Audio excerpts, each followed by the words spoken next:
ngiyazi ukuthi ningazi ngihleka, but today angihleki. I'm so upset.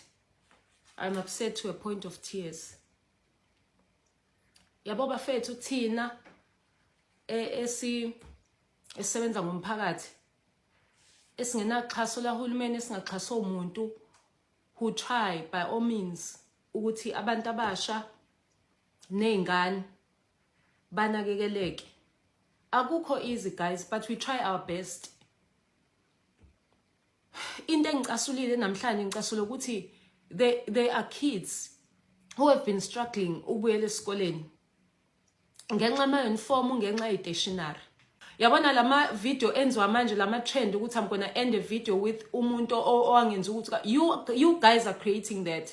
Because ngitshela ukuthi kungani ukuthi ingane ingafika isuke kwesinye isikole ize la izofuna isikole isithole. Ifika lengane ifika ixakekile. Ifika izofunda ngeuniform yakulesi isikole ephuma kusona. Kuthiwa kulungile ingeza injalo. Mase kuqhamuka uthisha ozothi ayingabuyi la esikoleni with that uniform. Mase kusuka mina ngizame by all means ukuthi lengane ayithola iuniform ukuze ifane nezinye ingane ngoba sekuthiwa ayingabuyi. Even that is wrong. Ngoba awulazi imuva la lengane ukuthi why igqoka iuniform yasesikoleni esidala. Why can't you be a parent ukhulume kahle nengane then ukuthi ubukise ngayo kanjalo? Uma sitholile uniform, you should have seen the excitement ebusweni baliyangane when she was fitting that uniform ukuthi nayo isizofana nezinye ingane. Then the next time ibuye ne message ukuthi kuthiwe ingezi mingenasi stationery.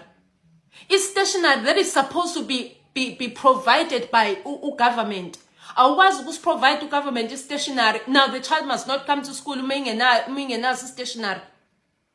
Ingane uyibuza ukuthi ihole grant ungena phe ekholeni ngengane grant funeka ihole yona do you know ukuthi idingo ingakanani? Guys, it's very difficult out there. It's very difficult. Lezi ingane thina sidlula ingceke ngodonga ungayibuzi nokuyibuza ukuthi right or usutho uyibona uyibuka ukuthi this child is hungry and you try your best ukuthi uyinikeze something leyo ngane. Kodwa misihambi esikoleni to people who are supposed to be parents bafe bakhuluma izinto ezinjalo kuzona. That is not fair. Bothisha bafethi yekeni leyo nto. It is very difficult for us ukuthi senze sure ukuthi le ingane get to school. Ngakho konke sikwenzayo thina. But when the kids get there, nizoyilimaza ngalendlela nilimaza ngazo. Iyona ndawo leya isikole ukuthi ingane ziyolinyazwa kanjeya.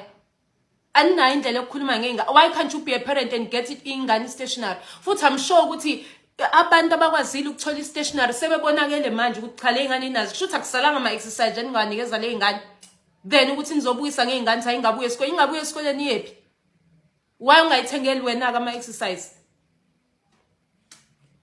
Bafethu kuxakekiwe mhlambe nina nikwazi ukuxakeka. Kuxakekiwe out there. Things are very bad le emzini yabantu. Izinto esingeke size sibuye la sizontshela zona ukuthi hawu ngiphuma kokwenza ukuthi siyakwazi thina ukupheka uthi upheka ibhodwe into ithi pheka libe liningi uthwala amabhodwe kakuhamba emzini yabantu ukuthi ingane ibuye esikoleni zidle because there is nothing in the house.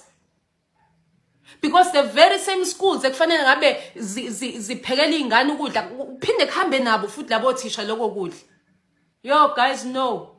Nizotrenda ngo-2026 kule video. I'm ending this video with someone who did that. Why are you doing this to ey'ngqondo zey'ngane? Yo, I'm very upset, Shem. Yo, no. I'm not gonna tolerate it. I am not going to tolerate ingane mina ey'bhulishwayo just because they are underprivileged. Because the very same people abenza lento ey'nganeni, iy'ngane zabo ayifundi lapho bona befundisa khona. Iy'kweletu zabo are piling up there. Bangenze ngathi bangcono just because these kids okwabo ukuxakeka kuyabonakala. No. Subscribe to this channel.